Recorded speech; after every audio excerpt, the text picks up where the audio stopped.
मिसबा वाला कोच हमारे साथ अवेलेबल है प्रेस कॉन्फ्रेंस के लिए। मिसबा भाई से मैं पूछूंगा कि प्लीज बस सम अप करें जरा दोनों टूर्स को और then we will take the questions please. Thank you. बहुत शुक्रिया रजा। अस्सलाम वालेकुम। आई होप कि सब ठीक होंगे, रमज़ान अच्छा गुजर होगा। सबसे पहले तो आई थिंक बड़ी खुशी की बात है, स्पेशली ये दोनों टूर्स साउथ अफ्रीका का भी और जिम्बाब्वे का भी in terms of results much needed wins थी। जब भी आप साउथ अफ्रीका आते हैं तो आपकी जो कंडीशंस हैं वो डिफरेंट होती हैं, तो बहुत बड़ा एक बूस्ट होता है टीम के लिए यहाँ पे आके परफॉर्म करना और जीतना। आई थिंक बड़ी इंपॉर्टेंट सीरीजें थी जो दोनों जीती हैं टीम ने। परफॉर्मेंस ओवरऑल ज़बरदस्त रही। जिम्बाब्वे में जिस तरीके से टेस्ट सीरीज में परफॉर्मेंस हुई, आई थिंक कुछ एरियाज जो हमें थोड़ी सी प्रॉब्लम्स नज़र आ रही थी, स्पेशली जिस तरह ओपनर्स ने परफॉर्म किया, आबद अली और इमरान भट्ट की परफॉर्मेंस 91 पहला 50 ने किया, और ओवरऑल जो उसकी कंट्रीब्यूशंस फील्डिंग में भी हैं अब वो भी आई थिंक एक अच्छी चीज़ थी। फिर अजहर का 100, फवाद आलम की परफॉर्मेंस ओवरऑल आई थिंक बड़ी एक इनकरेजिंग साइंस है पाकिस्तान टीम के लिए। लास्ट एक ईयर से जिस तरह की परफॉर्मेंसेस आ रही हैं, आई think the team is getting better in terms of victories. और हमेशा मैं ये बात कहता हूँ कि जब आप जीतते हैं तो कॉन्फिडेंस लेवल बेहतर होता है, प्लेयर्स का भी, मैनेजमेंट का भी ओवरऑल, और टीम एक सही तरफ कुछ जो है वो चलना शुरू हो जाती है। आई थिंक ओवरऑल परफॉर्मेंसेज हमारी बॉलिंग की बड़ी ज़बरदस्त रही। टॉप ऑर्डर ने बड़ा अच्छा परफॉर्म किया T20 और वनडेज में। टेस्ट मैच में पहले ही मैंने बताया कि ओवरऑल बड़ी क्लिनिकल परफॉर्मेंस रही हर शोबे में, बॉलर्स की परफॉर्मेंस, बैटर्स की परफॉर्मेंस। सबसे इम्पोर्टेंट चीज़ जो आई थिंक जो हमारा न्यूजीलैंड में एक प्रॉब्लम रहा फील्डिंग का, विकेट कैचिंग, वो बहुत बेहतर हो रही है। तो I think these are the encouraging signs. No doubt कि अच्छी चीज़ों के साथ कुछ प्रॉब्लम्स भी नज़र आ रही हैं T20s में, स्पेशली वाइट बॉल क्रिकेट में, और T20s और वनडेज में मिडिल ऑर्डर का एक जो प्रॉब्लम साउथ अफ्रीका में भी और जिम्बाब्वे में भी नज़र आया। दैट्स वन थिंग विच कि जिसको हमने अब देखना है, जल्दी देखना है, क्योंकि आगे वर्ल्ड कप आ रहा है और उस पर भी ज़रूर कंसर्न्स हैं और उसके बारे में सोच रहे हैं। उसके लिहाज से हमने कुछ ना कुछ करना है जल्दी। बट ओवरऑल आई थिंक जिस तरीके से यंग टीम है, जिस तरीके से ये रिस्पॉन्ड कर रहे हैं, स्पेशली जो हमारी बॉलिंग है, हसन अली की performance I think outstanding performance, Numan Ali ने जिस तरीके से परफॉर्म किया, इनकरेजिंग साइंस है पाकिस्तान के लिए। लुकिंग फॉरवर्ड कि इसी तरह इस मोमेंटम को कैरी ऑन करें। ऑब्वियसली है कॉन्फिडेंस लेवल अप है। इम्पोर्टेंट सीरीज आ रही है आगे वाइट बॉल की, हमारी इंग्लैंड की, बहुत ही इम्पोर्टेंट हमारे लिए बिफोर द वर्ल्ड कप। और फिर वेस्ट इंडीज है, क्योंकि जो कॉन्फिडेंस यहाँ से गेन किया, आई थिंक मज़ा फिर है कि इसको वहाँ कैरी करें और वहाँ पे जीतें। तो मेरे ख्याल में वो टीम के लिए एक बहुत बड़ी कामयाबी होगी। लुकिंग फॉरवर्ड उसकी तरफ देख रहे हैं इंशाल्लाह। सबसे important cheese I think in terms of captaincy, जो सबसे खुशी की बात है कि बाबर इज गेटिंग कॉन्फिडेंस। जब आप जीतते हैं ऑब्वियसली कॉन्फिडेंस लेवल आपका बढ़ता है, और साथ साथ जैसे ही आप कॉन्फिडेंट होते हैं आपकी डिसीजन मेकिंग बेहतर से बेहतर होती है। तो I think the way Babar is going at the moment बड़ा सेटिस्फाइंग है हमारे लिए। अच्छा डेवलप हो रहा है और जीत मिल रही है, तो उसकी वजह से और भी मेरे ख्याल में उसको फायदा होगा इस चीज से इंशाल्लाह इन फ्यूचर। लुकिंग बेहतर से बेहतर होती जाएगी उसकी captaincy. Thank you very much. You can just question answer session हम स्टार्ट करेंगे प्लीज। माजिद भट्टी, खालिद खान, रशीद शकूर एंड मोई शाह साहब प्लीज। जी अस्सलाम वालेकुम। वालेकुम अस्सलाम। अच्छा मिसबा भाई, आपने जब 2007 में कमबैक किया पाकिस्तान टीम में, गालिबन 33-34 साल आपकी उम्र थी, लेकिन आपके दौर में एक अच्छा साइन ये हुआ कि 10 साल बाद आपने फवाद आलम को पाकिस्तान की टेस्ट टीम में चांस दिया। नुमान अली 34 साल की उम्र में आया, अभी 36 साल की उम्र में डेब्यू किया ताबिश खान ने। तो ये कहीं हमारे सिस्टम की खराबी है कि लड़के गुम हो जाते हैं और लेट उनको पाकिस्तान टीम में मौका मिलता है, या फिर ये एक अच्छी चीज है कि जिस तरह फवाद आलम अब काफी मैच्योर नजर आ रहे हैं, या फिर एक तासुर ये भी है कि कहीं मीडिया और सोशल मीडिया के दबाव में आके कुछ सिलेक्शन हो जाती हैं जो शायद लेट होती है, और फिर जिस तरह ताबिश खान का था कि ताबिश खान जाहिर है उनकी तकरीबन 600 फर्स्ट क्लास विकेटें होने वाली है, लेकिन वो जो प्राइम था अपना वो गुजार गए। तो इस पे आप क्या कहना पसंद करें? लेकिन डिफरेंट फैक्टर्स होते हैं। कई दफा आपकी जो टीम खेल रही होती है, जैसे मैं अपनी एग्जांपल देता हूँ या फवाद की एग्जांपल देता हूँ, कुछ कॉम्बिनेशंस ऐसे होते हैं टीम के कि आप काफी अर्सा परफॉर्म करने के बावजूद आप जो है वो टीम में आ नहीं सकते। जब मैं परफॉर्म कर रहा था तो सबको पता है कि उस टाइम यूनुस खान, मोहम्मद यूसुफ और इंजी भाई खेल रहे थे और वो सेटल थे। मिडिल ऑर्डर में बहुत मुश्किल से कोई स्लॉट निकलती थी और मुश्किल था चांस। इसी तरह फवाद आलम की थोड़ी सी बैड लक है कि जब वो परफॉर्म करते रहे उस वक्त भी सेटल मिडिल ऑर्डर था। अजहर अली, यूनुस खान, मैं था और असद शफीक, और सारे परफॉर्म कर रहे थे, तो बिल्कुल वो स्लॉट ही नहीं निकल रही थी उसपे। तो समटाइम्स इट्स अनफॉर्चुनेट, ये हर दौर में होता रहा है। कई दफा बॉलर्स ऐसे होते हैं जैसे वसीम भाई, वकास यूनुस, शोएब अख्तर, इनके दौर में जो भी बॉलर्स फिर आते रहे वो बहुत कम क्रिकेट खेले या बिल्कुल उनके लिए जगह ही नहीं बनी। आई थिंक यही यही सारी मिल के वजूहत होती हैं जिनकी वजह से समटाइम्स आपको वो चांसेस प्लेयर्स को नहीं मिलते। बट जहाँ तक कम बैक की बात है, या 33 या 34 या 35 या 36 पे खेलने की बात है, मैं हमेशा कहता हूँ कि अगर एक प्लेयर फिट है, परफॉर्म कर रहा है, तो वो जितनी देर भी सर्व कर सकता है, स्पेशली टेस्ट क्रिकेट में पाकिस्तान को, तो उसको चांस मिलना चाहिए। उस उन बेसिस पे ये नहीं सोचना चाहिए कि भाई अब तो ये 1 साल खेलेगा, 2 साल, यू नेवर नो। अंडर एक 19-20 साल का लड़का भी यू नेवर नो कि वो कितना खेलेगा। गैस कर सकते हैं आप, समटाइम्स इंजरीज होती हैं, ऐसी कोई चीज अनफॉर्चुनेट चीज हो जाती है। तो आई थिंक जो भी परफॉर्मेंस कर रहा होता है, रिगार्डलेस ऑफ एवरीथिंग, सिर्फ फिटनेस और परफॉर्मेंस और वो टीम के लिए कितना वैल्यूएबल है, उस पर जरूर चांस देना चाहिए। बिल्कुल। अस्सलाम वालेकुम।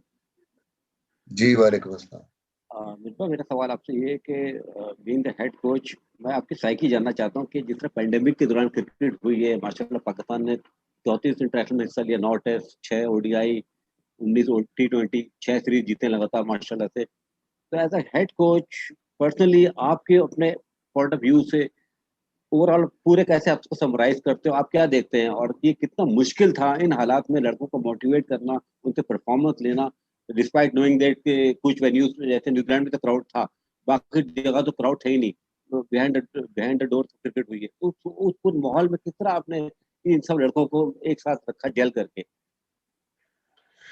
देखिए, बात बिल्कुल आपकी ठीक है, ये कोई नॉर्मल टाइम्स नहीं है, इट्स वेरी डिफिकल्ट। सबसे जो इम्पोर्टेंट चीज है वो ये समझने की जरूरत है कि जब नॉर्मल आप क्रिकेट खेलते हैं तो आप लोगों से मिल सकते हैं, बाहर जा सकते हैं, नॉर्मल लाइफ होती है। और सबसे इम्पोर्टेंट चीज कि जब आपने किसी टूर पे जाना होता है तो एटलीस्ट वो टाइम आप जो कैंप में गुजारते हैं या घर पे होते हैं, तो you you are basically living normal life, लोगों से मिल सकते हैं। यहाँ तो अगर आप हफ्ते का कैंप भी लगता है तो आप पहले ही 10 दिन पहले ही आप फिर बायस की और बबल में चले जाते हैं और आपके लिए बड़ा मुश्किल हो जाता है। I think heads off to everyone जो भी इन्वॉल्व है इसमें, टीम मैनेजमेंट है, फिर प्लेयर्स हैं, इन टफ टाइम्स में, क्योंकि प्रेशर बहुत ज़्यादा होता है इंटरनेशनल क्रिकेट में, और आपके लिए वैसे ही बड़ा मुश्किल होता है यहाँ पे आके खेलना, परफॉर्म करना, फिर ऊपर से ये सारी जो है वो चीज़ें बिल्कुल एबनॉर्मल किस्म के हालात। तो आई थिंक प्लेयर्स को क्रेडिट देना चाहिए इस सारी चीज़ का, कैसे उन्होंने अपने आप को मैनेज कर रहे हैं, और जो मैनेजमेंट भी उनके साथ काम कर रही है कि 2-2 महीने आप बिल्कुल एक जगह पे बंद हो के, it's tough, but at the end of the day I think commitment बहुत अच्छी है सबकी, प्लेयर्स की भी, मैनेजमेंट जो साथ लोग काम कर रहे हैं, और पैशन गेम का, उसकी वजह से मेरे ख्याल में इसने अभी तक जज्बा रखा हुआ है कि खेलना है। जाहिर है इस गेम को हम अगर हमारा पैशन है ये, तो हमने इसको जिंदा रखना है, और हमने इसको लोगों के लिए भी खेलना है और अपने लिए भी खेलना है। तो आई थिंक ओवरऑल खुशी है कि जिस तरीके से लड़कों ने रिस्पॉन्ड किया है, जो परफॉर्मेंसेस दे रहे हैं, और जिस तरीके से, सबसे अच्छी चीज़ ये है कि आई थिंक मैंने कहा था कि जेल हुई है टीम, काफी अच्छी आपस में अंडरस्टैंडिंग है, और क्योंकि जाहिर है आपकी और कोई एक्टिविटीज नहीं है, तो mostly on end of the field आपस में जिस तरीके से लड़के इस टाइम पे जेल हुए हैं और इकट्ठा टाइम गुजार रहे हैं, और इवन रमजान में भी सहरी और अफ्तारी पे बहुत ज्यादा आपस में बैठते हैं, आपस में डिस्कशंस होती हैं, तो मेरे ख्याल में ये चीजें हमें हेल्प कर रही हैं वो जो डिफिकल्ट, जो मेंटल एक स्ट्रेस है उसको डील करना। अस्सलाम वालेकुम मिसबा। जी वालेकुम अस्सलाम। मिसबा, जिस तरह भी आपने कहा कि कमबैक या मतलब टीम में आने के लिए एज जो है वो कोई मतलब उतना मैटर नहीं करती, अनलेस कि आप मतलब परफॉर्म भी कर रहे हैं, फॉर्म है या फिटनेस है, वो दो इंपॉर्टेंट चीजें। लेकिन हम ये देखते हैं कि टेस्ट जो टीम होती है वो नॉर्मली सेटल्ड होती है वनडे और T20 के बरक्स। लेकिन जिस तरह अब ये ताबिश का मामला हुआ कि ताबिश को टेस्ट कैप दी, एक टेस्ट मैच खिला दिया आखिरी टेस्ट में।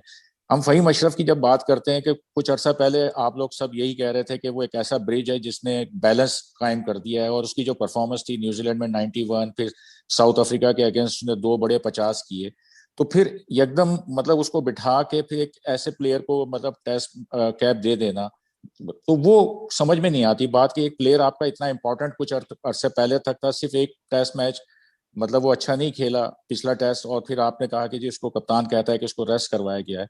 तो ये चीज समझ में नहीं आती कि एक टेस्ट टीम जो है सेटल होती है, उसको फिर मतलब वो कॉम्बिनेशन को उसको ब्रेक करना। देखिए शकूर भाई, हमने सिर्फ उसको ब्रेक करने की कोशिश नहीं की।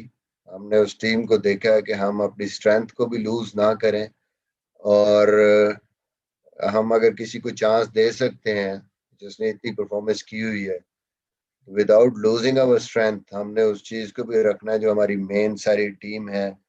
बैटिंग को भी डिस्टर्ब ना करें, मेन बॉलिंग भी हमारी रहे।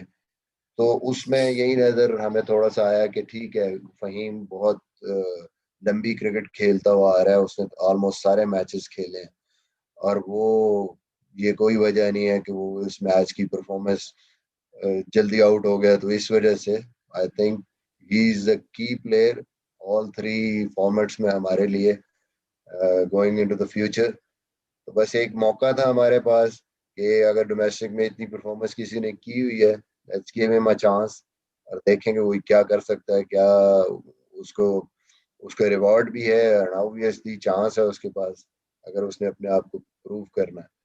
तो आई थिंक बस उस वजह से वो तो हमने T20s में भी किया, हमने वनडेज में भी कोशिश की है कि लड़कों को चांस दिया जाए, और जहाँ पे भी हम उसको टीम के साथ थोड़ा बहुत उसको रोटेट कर सकते हैं वो करें। Thank you. जी अस्सलाम वालेकुम जी। एक तो बहुत मुबारक हो आपको, छठी मुसलसल आपने सीरीज जीती और चौथी अवे सीरीज जीती, एक बड़ी क्रेडिटेबल चीज है, कोई शक नहीं है इसमें। बहुत शुक्रिया, बहुत दूसरा शुक्रिया। दूसरा आगे देखें, सीरीज आगे बड़ी टफ है, इंग्लैंड का आपका टूर है, आगे वर्ल्ड कप है, वेस्ट इंडीज, न्यूजीलैंड, इंग्लैंड। तो ये थोड़ा बहुत जो हम एक्सपेरिमेंट्स करते हैं, ऐसे प्लेयर्स को या टीम के साथ लेके जाते हैं जिनका शायद इतना टीम के अंदर खेलने का चांस ना हो, या हो भी तो बहुत कम हो, या उनकी यूटिलिटी इतना ना हो, तो आगे टफ सीरीज आने वाली हैं, इसमें हम किस तरह एडजस्ट करेंगे? ऐसे प्लेयर्स को भी साथ लेके जाना पड़ेगा टूर पे जिनको आप समझते हैं कि शायद उनका इतना चांस न बने टूर पे खेलने का, या खासकर टफ टीम के अगेंस्ट। इंग्लैंड की टीम हमेशा बड़ी टफ रही है, आपको पता है, खासकर व्हाइट बॉल क्रिकेट में तो वो अपने मुल्क में बहुत स्ट्रांग टीम है। तो इसको किस तरह आप देखते हैं जी आगे अपनी कॉम्बिनेशन को? Thank you. देखिए, एक तो ये हमें समझने की जरूरत है कि नॉर्मल हालात नहीं है, इस वजह से स्क्वाड्स जो हैं वो बड़े हैं। नॉर्मली आप टेस्ट मैच के लिए 16 का स्क्वाड होता है आपका, और वाइट बॉल के लिए आपका 15 का स्क्वाड होता है।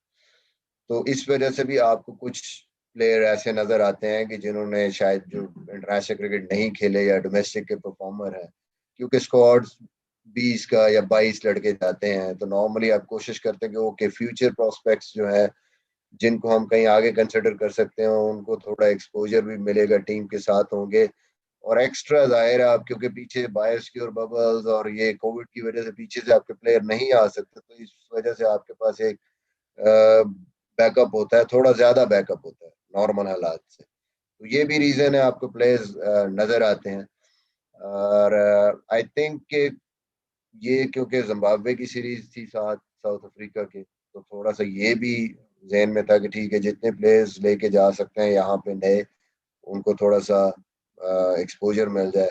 But going forward into difficult series जैसे अब इंग्लैंड की सीरीज है, मेरे ख्याल में अब टाइम आ गया इंग्लैंड की सीरीज ऐसी सीरीज, और उसके बाद जितनी कि वर्ल्ड कप से पहले हम अब बिल्कुल जो फाइनल हमारे स्क्वाड जो हम देखते हैं कि जी वो वर्ल्ड कप में होगा, मोर और लेस वही स्क्वाड होगा इंशाल्लाह। और बैठ के अभी पीएसएल भी ऑब्वियसली अगर होती है तो बिल्कुल एक क्लियर पिक्चर आ जाएगी। Just love to have a team के जो हम अब क्लियर होंगे यार यही टीम है आगे, हमने जो मेजर सीरीज खेलनी है और टूर्नामेंट वर्ल्ड कप खेलना है, उसमें जो लड़के होंगे वही अब हम लेके चलें। नेक्स्ट क्वेश्चन जी, शाहिद हाशमी, अंस, अतीक एंड गफार। अस्सलाम वालेकुम मिसबा। जी वालेकुम अस्सलाम। मिसबा, हम जिम्बाब्वे से इंग्लैंड, भारत, ऑस्ट्रेलिया 2004-2005 से नहीं खेले टेस्ट मैच, हम मुसलसल उनसे खेलते हैं। कमजोर टीमों से खेलकर हम कुछ सीखते हैं, और क्या हमारी रैंकिंग ऊपर जाएगी तो हम टॉप टीमों से खेलेंगे? देखिए शायद भाई बात यह है कि क्रिकेट जो है वो जाहिर है आपने सिर्फ अपने बारे में नहीं सोचना, यही सोचते रहेंगे तो मेरे ख्याल में डेवलपमेंट इस गेम की नहीं होगी और ज्यादती होगी दूसरी टीमों के साथ। क्योंकि जो भी आज स्ट्रॉन्ग टीम्स हैं, जैसे न्यूजीलैंड अब टॉप पे है इस टाइम पे, जो भी श्रीलंका थी, जो भी आज टॉप टीम्स हैं वो किसी भी टाइम पे वो भी स्टार्टर थे या वीक टीमें थी। तो अनलेस वो खेलेंगे नहीं, उनको अगर एक्सपोजर नहीं मिलेगा तो वो कैसे इम्प्रूव करेंगे? तो ये मेरे ख्याल में सोच नहीं होनी चाहिए कि जी इन टीमों को खेलना, या वजह ही यही है उनके वो अभी क्वालिटी ना होने की कि उनको वो क्रिकेट नहीं मिल रही। ये जरूर है कि जहां आप ऐसी टीम के साथ खेलते हैं वहां पे आप तगड़ी क्रिकेट, अच्छी क्रिकेट भी आपको मिलनी चाहिए, और जो टॉप की टीम में है उनके साथ भी हमारे टेस्ट मैचेस ज्यादा से ज्यादा होने चाहिए। और जो आपको फायदा जाहिर है हमेशा आपको एडवांटेज होता है जब आप अपने से अच्छी टीम के साथ खेलते हैं, तो आप बड़ा कुछ सीखते हैं और आपकी टीम में इम्प्रूवमेंट आती है। आई थिंक ये वाइस वर्सा है, हम जब खेलते हैं टॉप की टीम जो हमसे बेहतर टीम है तो वही फायदा हम लेते हैं। But at the same time हमें भी दूसरी टीमों के साथ खेलना है ताकि उनको एक्सपीरियंस मिले, वो भी बेहतर हों और वो भी आगे चल के इम्प्रूव टीम्स बने। तो I think it's like that, cricket में ऐसे चलना चाहिए, और इन टीमों को भी मौके मिलने चाहिए, जरूर मिलने चाहिए। ये नहीं कि बस अगर टीमें थोड़ा सा फर्क है उनमें तो उनको क्रिकेट ही नहीं मिलनी चाहिए। मिसबा भाई, जैसे अभी आपने कुछ देर पहले कहा कि व्हाइट बॉल क्रिकेट में हमें मिडल ऑर्डर में जो प्रॉब्लम आ रही है, तो इसी के साथ अगर हम शुएब मलिक की बात करें तो उन्होंने भी कुछ रोज पहले जो मुतालबा किया कि जो व्हाइट बॉल क्रिकेट है उनका कोच या फौरन होना चाहिए, तो क्या कहेंगे आप इस पर? देखिए बात यह है कि कोच, फिर वही बात है, कोच जो भी हो, ये तो खैर क्रिकेट बोर्ड ने देखना है। जो भी बेहतर चीज हो उसका को जरूर लेना चाहिए, but I think overall performance team की, कई दफा होता है कि किसी एक एरिया में आपकी परफॉर्मेंस नहीं आ रही होती। ये भी देखें हम कि थोड़ा सा हमारा मिडिल ऑर्डर जो है वो इनएक्सपीरियंस है। जाहिर है हम जो दुनिया की क्रिकेट में एक चेंजेस आ रही हैं कि हम देख रहे हैं सारी टीमें 200 प्लस रन कर रहे हैं, तो हम थोड़ा सा स्ट्राइकर्स की तरफ जा रहे हैं उस लिहाज से। But at the same time जितने भी लड़के हम ट्राई कर रहे हैं वो थोड़े से इनएक्सपीरियंस है, इस वजह से उनकी परफॉर्मेंसेस अप एंड डाउन है। ओवरऑल अगर आप देखें, बॉलिंग परफॉर्मेंस बहुत अच्छी है, टॉप ऑर्डर की परफॉर्मेंस जो टॉप 4 है उनकी परफॉर्मेंस बहुत अच्छी है, एंड नीचे से भी आपकी परफॉर्मेंसेस ठीक हैं। लोअर ऑर्डर आपको अच्छा कंट्रीब्यूट कर के दे रहा है, फहीम है या हसन अली है, नवाज ने 1-2 मैच जिताए। Only problem is your number 5 and number 6, and we need to sort that out. और उसके बावजूद भी अगर हम इतनी टफ सीरीजें जीते हैं, साउथ अफ्रीका से होम सीरीज भी जीते हैं, साउथ अफ्रीका से दोनों वाइट बॉल की सीरीजें जीते हैं, तो आई थिंक जो छोटी मोटी इम्प्रूवमेंट है, वो जो एक खास नंबर पे वो हमें बेहतर करने की ज़रूरत है। इंशाल्लाह वी आर डूइंग वेल, और आगे चल के वी आर लुकिंग फॉरवर्ड कि हम इंग्लैंड में इस परफॉर्मेंस को बेहतर करें। कोई भी मेरे ख्याल में गारंटी तो नहीं है कि कोई भी कोच होगा तो परफॉर्मेंस एकदम आपकी ठीक हो जाएगी या खराब हो। अच्छा मिसबा, कामयाबी हमें बहुत माशाल्लाह बड़ी अच्छी मिली है, लेकिन नाकदीन ये कहते हैं कि जैसे जनूबी अफ्रीका के खिलाफ सीरीज थी उसमें उनके मेन खिलाड़ी नहीं थे, वहां भी जो है नौजवानों को मौका नहीं दिया गया। फिर जिम्बाब्वे जैसी एक कमजोर टीम के खिलाफ भी नौजवानों को बहुत ज्यादा मौका नहीं दिया गया। हालांकि ये ऐसी सीरीज थी कि यहाँ हम आजमाए जा सकते थे अपने नौजवान को, यंगस्टर को, लेकिन इसमें भी मौका नहीं दिया गया। तो बजाय हम एक कदम आगे ले आने के हम 4 कदम पीछे जाते हैं। तो आप क्या कहना चाहेंगे?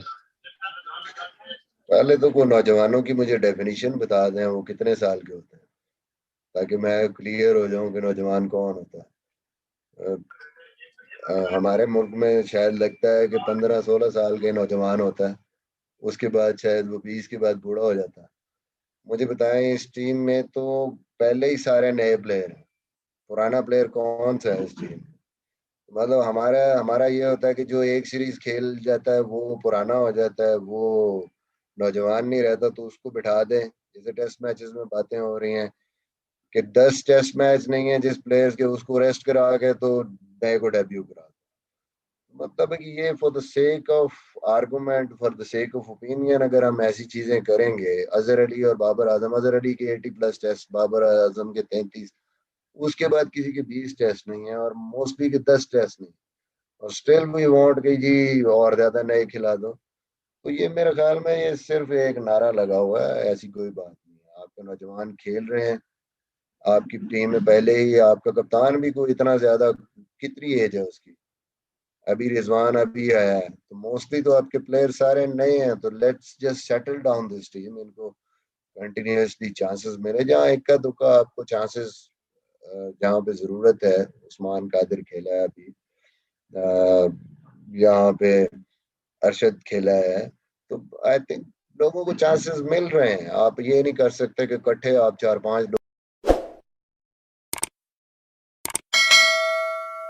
लोग ही बदल दें। साउथ अफ्रीका में हम कह रहे हैं जी कि उनके प्लेयर्स नहीं थे, भाई उनकी होम कंडीशंस है, उनके सारे ये सीजन प्लेयर हैं।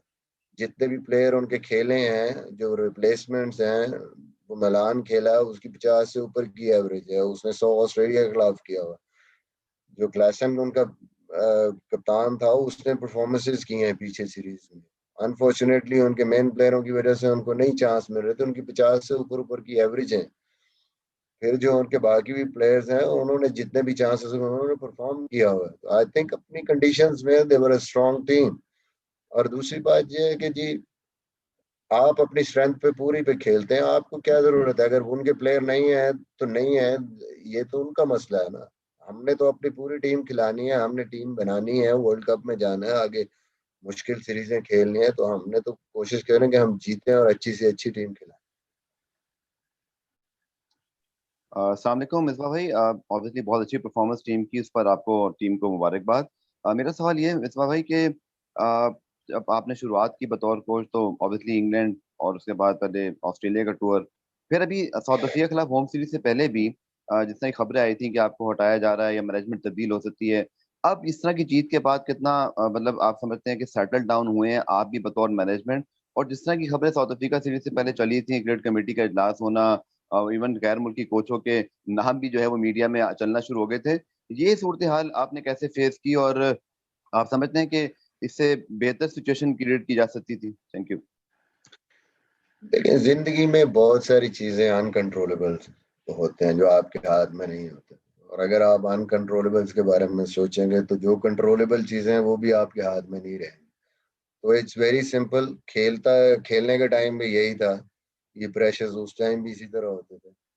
कोशिश जो आप कर सकते हैं, जो आप अपना हार्ड वर्क कर सकते हैं, जो चीजें आप कंट्रोल कर सकते हैं, बस उस पर फोकस करें। बाकी रिजल्ट तो हमारे हाथ में नहीं है।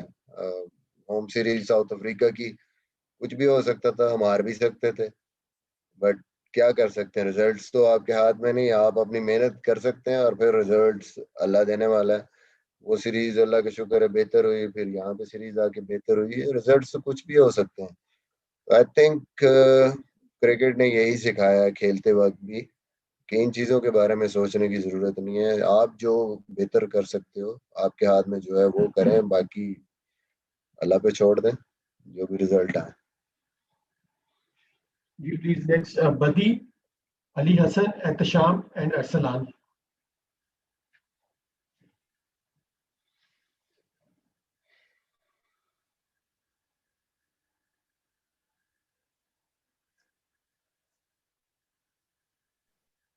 मिसबा भाई, मुबारक हो, आपने मुसलसल छठी सीरीज जीती, लेकिन बहुत सारे लोग जो है आपकी इस कामयाबी को जो है वो चाहे आप जीत रहे हो चाहे हार रहे हो, हार गो तो बहुत ज्यादा तनकीद होती है, जीत रहे हैं अब भी आप पे इतनी तनकीद होती है कि शायद लगता है ऐसे कि ना मिसबा की हेड कोचिंग में लोगों को जो है आपकी कामयाबियां पसंद है, ना ही आपकी हेड कोचिंग में लोगों को आपकी नाकामियां पसंद है।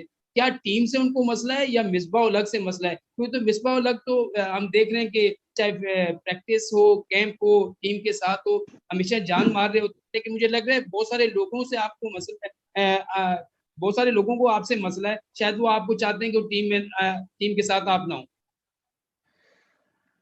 कोई ये पुराना मसला है बेचारों का, लोगों का, अपना खून जलाएं, उनके लिए दुआ ही है मेरी। खुश हो तो अच्छा है, नहीं भी होते तो मेरे ख्याल में हमारी जो फोकस होना चाहिए वो अपने काम पे होना चाहिए। लोगों की ओपिनियंस होती हैं, वो जो भी कहें, इससे मेरे ख्याल में मुझे कोई इससे फर्क नहीं पड़ता। मिसबा, खुद आप कह रहे हैं कि दौरा इंग्लैंड जो है बहुत अहमियत का हामिल है बिफोर वर्ल्ड कप, नौजवानों का मौका दे रहे हैं, सब देख रहे हैं, परफॉर्मेंस भी दे रहे हैं, लेकिन कहीं पर की फैक्टर आता है सीनियर खिलाड़ियों का, जिसका थोड़ा सा कमी दिखाई देती है। तो इंग्लैंड टूर पे अब ऐसे कौन से प्लेयर्स को आप अप्लाई करना चाहेंगे जो तजुर्बा में ज़्यादा आगे हों? बॉलर्स के लिहाज बैट्समैनों की बात करूंगा मैं, क्योंकि ये देखें जो प्लेयर्स की आप बात कर रहे हैं ना, वो तो जाहिर है मैं अकेला कोई भी ऐसी बात नहीं कर सकता कि जी इन प्लेयरों को हम देख रहे हैं। ऑब्वियसली ये बड़ा एक गलत इंप्रेशन हर टाइम मीडिया में भी आता है और प्लेयर भी दे रहे हैं कि शायद everything is in my hand. एक स्ट्रॉन्ग सिलेक्शन कमेटी है, चीफ सेलेक्टर है, कप्तान है, ऑब्वियसली सारे लोग बैठ के चीजें देखते हैं कि हाँ जी हमें क्या चीज चाहिए और किस प्लेयर के साथ हमें जाना है। उससे पहले आपकी PSL भी है, and then obviously before England बैठ के जो भी वीक एरिया जहाँ पे हमें जरूरत है हम जरूर देखेंगे। कोई भी राइट ऑफ नहीं है, किसी भी प्लेयर को राइट ऑफ नहीं किया हो, जो भी टीम के लिए रिक्वायरमेंट होगी उसको जरूर देखेंगे। बट कोई नाम देना मेरे लिए, वो मैं अकेला किसी का नाम नहीं दे सकता। आई थिंक सही कहा आपने, England series going to be a tough series, तो हमें अपनी फुल स्ट्रेंथ जो आगे हमने खेलना है वर्ल्ड कप को ध्यान में रखते हुए वो जरूर हम कोशिश करेंगे कि वो पिक करें। उसमें जो भी सीनियर प्लेयर आता है उसको आई थिंक पिक करना चाहिए जो टीम की रिक्वायरमेंट। अस्सलाम मिस्बा भाई, पहले तो सीरीज की बहुत बहुत मुबारक हो। मुझे ये बताइएगा कि टेस्ट स्क्वाड को अगर हम देखें तो हमारी बैटिंग लाइनअप जो है वो पूरी एक सेटल्ड है, कोई नए लड़के की स्टार्ट बनाना खासा मुश्किल है। तो इस वक्त बेंच के ऊपर जो मौजूद हैं, सौशकील हैं, आगा सलमान हैं, तो इनका कितना कॉन्फिडेंस जो है वो किस तरह का है, क्योंकि टीम के अंदर अभी स्लॉट जो है उस तरह से खाली होती है, आने वाले वक्त में भी नजर नहीं आ रही। तो टीम के साथ ये मौजूद जरूर हैं, तो कॉन्फिडेंस वाइज कितने वो पूरी उम्मीद हैं टीम के साथ?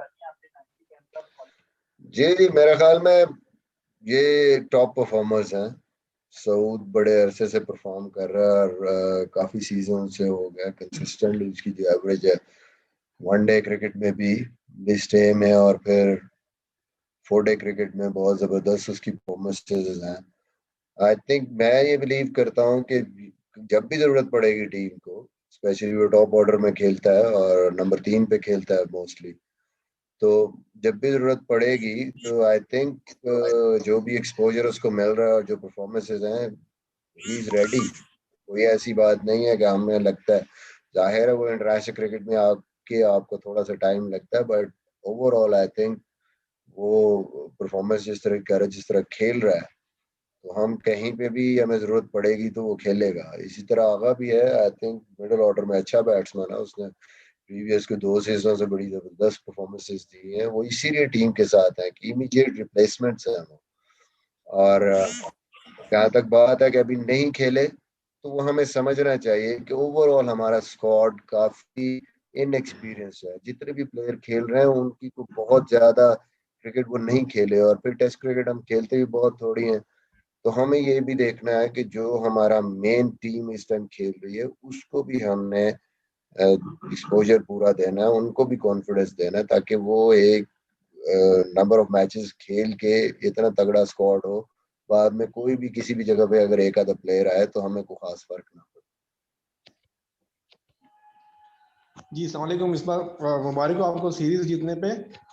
सवाल मेरा ये था कि टॉप ऑर्डर जो है वो उसने स्कोर किया, पिच पे खड़े हुए, और क्रिटिक्स ने ये भी कहा कि बड़ा जो है वो स्ट्राइक रेट जो था वो बड़ा कम रहा।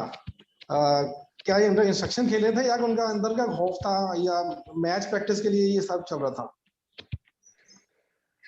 मेरे ख्याल में 3 एंड ओवर तो हम एटलीस्ट खेले हैं, और जिस तरह की ये समझना चाहिए हमें कि पिचेस कैसी पे हम कंडीशंस कैसी में खेल रहे हैं और अगली टीम किस तरीके से बॉलिंग कर रही है, ये बड़ा इम्पोर्टेंट है। तो यहाँ पे सबने देखा T20s में भी हरारे की पिचेस, क्योंकि यहाँ पे बहुत ज्यादा क्रिकेट हुई है रिसेंटली, सारी डोमेस्टिक क्रिकेट पिचेस काफी स्लो हैं, तो रन्स करने आसान नहीं है यहाँ पे। और ऐसी सूरत हाल में अगर आप जबरदस्ती करेंगे तो फिर आपके लिए फिर वही है जैसे हमारे मेन प्लेयर्स आउट भी हुए हैं, तो you have to just give respect to opposition.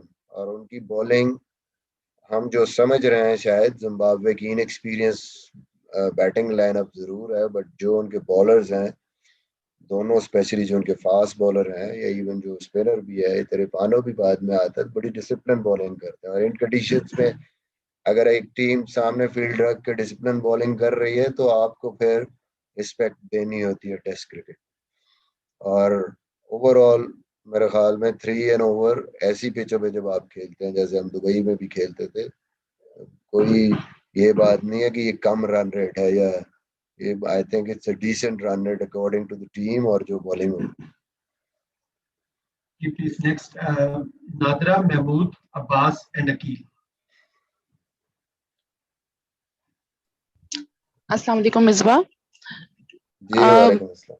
जैसे क्रिटिक्स कह रहे हैं कि ताबिश खान को काफी एज में तो मौका मिला है, और उनका जो उनका फ्यूचर है वो इतना ज्यादा ब्राइट नजर नहीं आता है, उनको कम चांसेस मिलेंगे।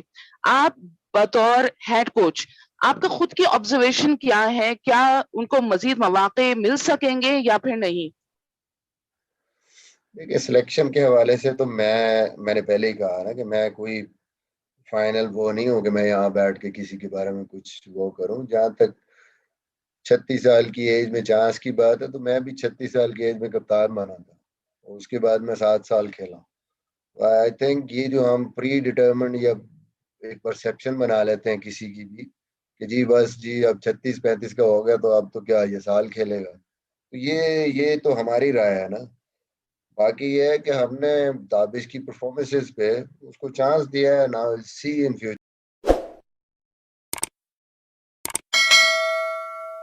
के। हाँ जी, हमने इसको लेके चलना है कैसे, ऑब्वियसली उसमें सिलेक्शन कमेटी भी इम्पोर्टेंट है, कप्तान, ये सारा कुछ।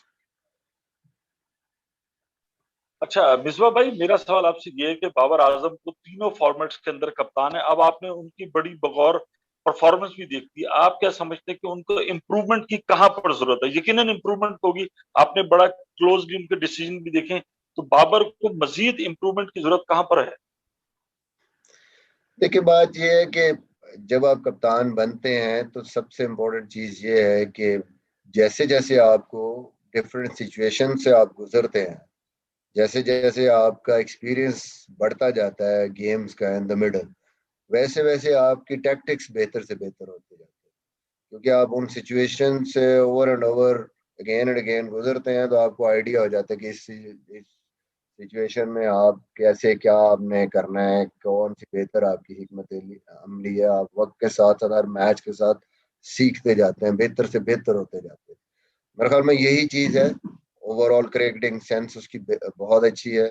जाहिर है उसने जिस तरीके से प्रूव किया अपने आप को हर फॉर्मेट में, तो वही प्लेयर कर सकता है, वही बैट्समैन कर सकता है जो दुनिया की जो दूसरी टीम की टैक्टिक्स को समझे, उनकी बॉलिंग को समझे, उसको कैसे टैकल करना है। जाहिर है वही चीज फिर आप जब एज ए कैप्टन अप्लाई करते हैं, only thing is with experience उसकी जो टैक्टिक्स हैं वो और बेहतर से बेहतर होती जाएंगी in different condition. And I think the way he is improving, जिस तरह वो जा रहा है ऑलरेडी, बहुत अपनी जो उसका एक्सपीरियंस है, जितने कम मैचेस उसके हिसाब से वो बहुत अच्छी कर रहा है।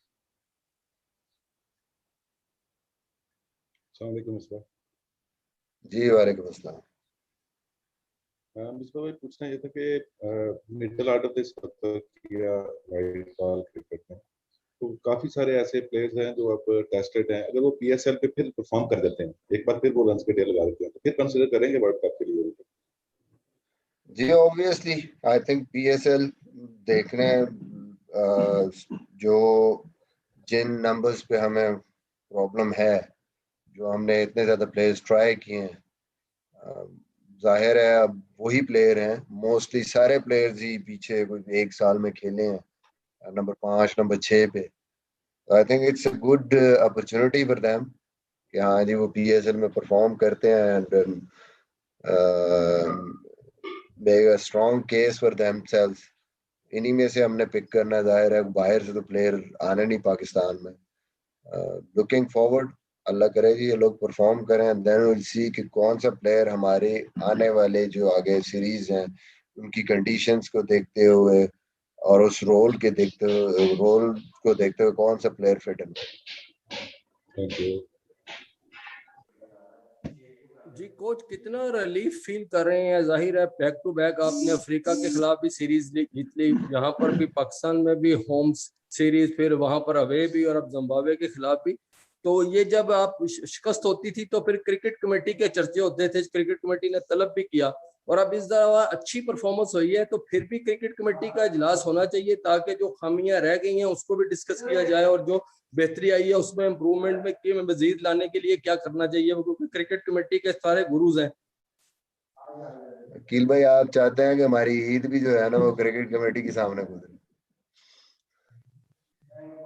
क्या मशवरा क्या देंगे मिसबा भाई, क्योंकि जाहिर है जब ये मेरे ख्याल में बिल्कुल मेरे ख्याल में होना चाहिए, ये तो रिगार्डलेस ऑफ सीरीज रिजल्ट कुछ भी, मेरे ख्याल में ब्रेनस्टॉर्मिंग जरूर होनी चाहिए, बैठना चाहिए, और जो उनकी चीजें हैं जो कुछ वो समझते हैं कि हाँ ये होना चाहिए, वो हम तक पहुंचनी चाहिए, कम्युनिकेशन होनी चाहिए। और जो हमें लगता है कि हमें कुछ चीजें चाहिए जिनकी वजह से पाकिस्तान टीम की प्लेयर्स की परफॉर्मेंस बेहतर हो सकती है, वो हम उनको कम्युनिकेट करें, और फिर फ्यूचर में उन चीज़ों पे अगर प्रैक्टिकली अमल हो जाए तो आई थिंक पाकिस्तान की क्रिकेट की बेहतरी होगी।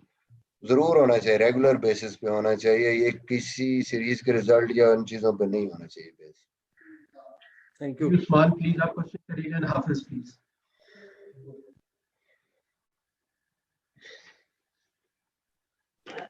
जी अस्सलाम वालेकुम मिसबा। फर्स्ट ऑफ ऑल आपको मुबारक हो, अफ्रीकन सीरीज आपने जीती है, जिम्बाब्वे को भी हराया और फिर साउथ अफ्रीका को भी। मेरा जस्ट आपसे क्वेश्चन ये था कि जो बॉलिंग कॉम्बिनेशन है पाकिस्तान का आगे T20 वर्ल्ड कप के लिए, उसको आप कैसा देख रहे हैं? क्योंकि काफी यंगस्टर्स हैं इसके अंदर, इस साइड के अंदर, तो उनको किस तरीके से मौका देंगे आप आगे आने वाली सीरीज में? क्योंकि इंग्लैंड सीरीज बहुत अहम है, फिर आगे वेस्ट इंडीज की सीरीज भी आ रही है। जी मेरे ख्याल में काफी हद तक सेटिस्फाइड हूँ इनकी परफॉर्मेंस से, स्पेशली जिस तरीके से सारे परफॉर्म कर रहे हैं। सीनियर बॉलर्स भी, हसन अली ने आई थिंक बहुत अच्छा लीड किया है इसको। यंगस्टर्स में अगर आप देखें काफी एक्सपीरियंस, अब तो बेहतर मतलब अगर उसको कहेंगे एक्सपीरियंस बॉलर शाहीन और हारिस रऊफ जिस तरीके से बॉलिंग कर रहा है वाइट बॉल क्रिकेट में, आई थिंक बहुत की रोल उसने प्ले किया है चारों सीरीज में, तीनों सीरीज में। वन जो वाइट बॉल की हमने खेली है साउथ अफ्रीका में और यहाँ जिम्बाब्वे में, बहुत अच्छी बॉलिंग किया उसने। डेथ बॉलिंग भी बहुत अलग की मोमेंट्स पे विकेट्स भी दी हैं। इस तरह हसनैन की बॉलिंग भी आपने देखी है कि ही इज इम्प्रूविंग, नए बॉल से बहुत अच्छी बॉलिंग कर रहा है। फिर यहाँ पे जिम्बाब्वे में हमने उसको नीचे भी उस पर रिस्पॉन्सिबिलिटी की कि जो एंड के ओवर्स करे वो भी उसने बहुत अच्छे किए। आई थिंक ओवरऑल अच्छा एक आपका जो फहीम अशरफ की आउटस्टैंडिंग बॉलिंग रही साउथ अफ्रीका में भी और यहाँ पे भी, तो ये एक अच्छा मेरे ख्याल में फास्ट बॉलिंग में हमारे पास बड़ी जबरदस्त एक बैटरी बनी है। इसी तरह अगर स्पिन बॉलिंग में भी देखें, शादाब अनफॉर्चुनेटली ठीक है जी इंजर्ड हो गया, उसके बाद जो रिप्लेस किया उसको उस्मान ने बॉलिंग की, ठीक बॉलिंग की वहां पे। अभी और एक्सपीरियंस के साथ मेरे ख्याल में खेलेगा, इम्प्रूवमेंट आएगी।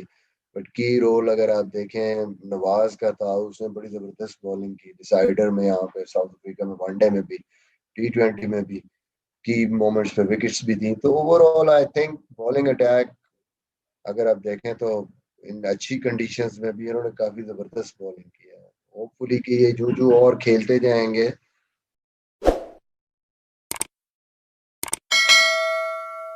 और ज्यादा मिच्योर होते जाएंगे और ज्यादा बेहतरी आएगी। यंगस्टर्स में अरशद का डेब्यू हुआ, उसने बड़ी जबरदस्त बॉलिंग की। तो आई थिंक इसी तरह रेड बॉल में भी हमारे पास जो बैकअप में बॉलर आ रहे हैं वो भी I think Dhani is very good with time. Naseem Shah अभी इंजर्ड हुए थे, वो अब फुल उस पर वापस बॉलिंग कर रहे हैं। होपफुली इंशाल्लाह आई थिंक हमारा जो बॉलिंग का डिपार्टमेंट वो काफी हद तक जो है वो बेहतरी की तरफ जा रहा है।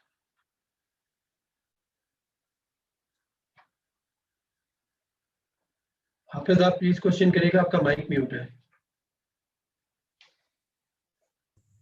जी मिसबा, सवाल यह है कि मुख्तसर दौरानिए के क्रिकेट में आपने ओपनिंग पेयर तब्दील किया, फ़खर शर्जील, बाबर फ़खर शर्जील, तीनों में। तो ये मुस्तकबिल में आप इसको कहाँ पर देख रहे हैं? किस जगह पर आप ठहरना चाहेंगे, फ़खर और बाबर के साथ या बाबर और शर्जील के साथ या फ़खर और शर्जील के साथ? दूसरा, मिडल ऑर्डर बैट्समैन जो हैं, यही लोग अगर वापस आ जाएंगे तो ये जो बार बार आजमाए गए हैं, इनकी वजह क्या है नाकामी की? ये क्यों इंटरनेशनल लेवल के ऊपर परफॉर्म नहीं कर पा रहे हैं? और अगर आप इनके अलावा देखते हैं तो ऑप्शंस क्या है पाकिस्तान के बाद? क्या इस मिडल ऑर्डर के साथ पाकिस्तान बड़ी टीमों के खिलाफ, सख्त टीमों के खिलाफ कामयाब हो सकता है? तीसरा सवाल कि इंडिया ने प्लीज 2 क्वेश्चन हम भी करेंगे क्योंकि हमारे पास आगे बहुत ज्यादा है, प्लीज। अच्छा चलें। अच्छा, सबसे पहले तो आपने बात की टॉप स्लॉट की, तो हमारे पास ये 4 प्लेयर हैं।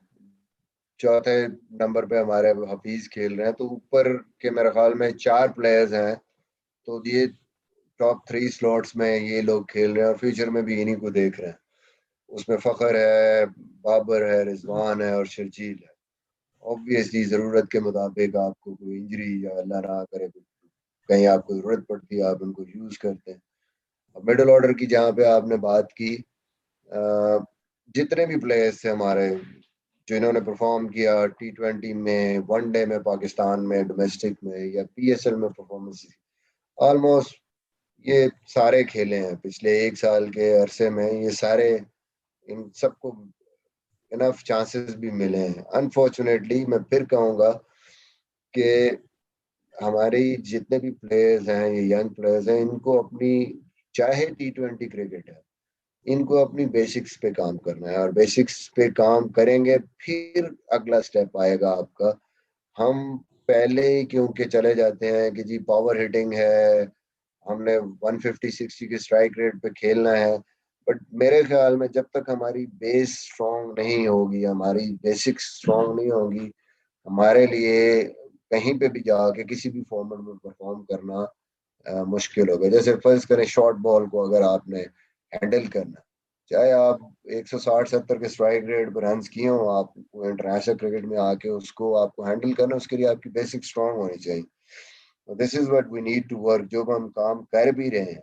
दूसरी चीज है विद एक्सपोजर, जो टेम्परामेंट आपका बेहतर होता है, ये भी एक बहुत बड़ा इशू है कि हमने अपने, हमारा जितना टेम्परामेंट बेहतर होगा उस क्रिकेट के हिसाब से, टॉप क्रिकेट के हिसाब से प्रेशर को अच्छा हैंडल करेंगे और गेम अवेयरनेस हमारी बेहतर होगी, तभी हम परफॉर्मेंस कर सकते हैं। With passage of time unfortunately mostly ये लोग इनएक्सपीरियंस है, उतना एक्सपीरियंस नहीं है, जिसकी वजह से ये स्ट्रगल कर रहे हैं। But I think with time सीखेंगे, बेहतरी के चांसेस हैं। लुक फॉरवर्ड कि हाँ जी इनमें से कौन सा प्लेयर इन सारी चीज़ों में बेहतर उतरता है, उसको आगे लेके जाए।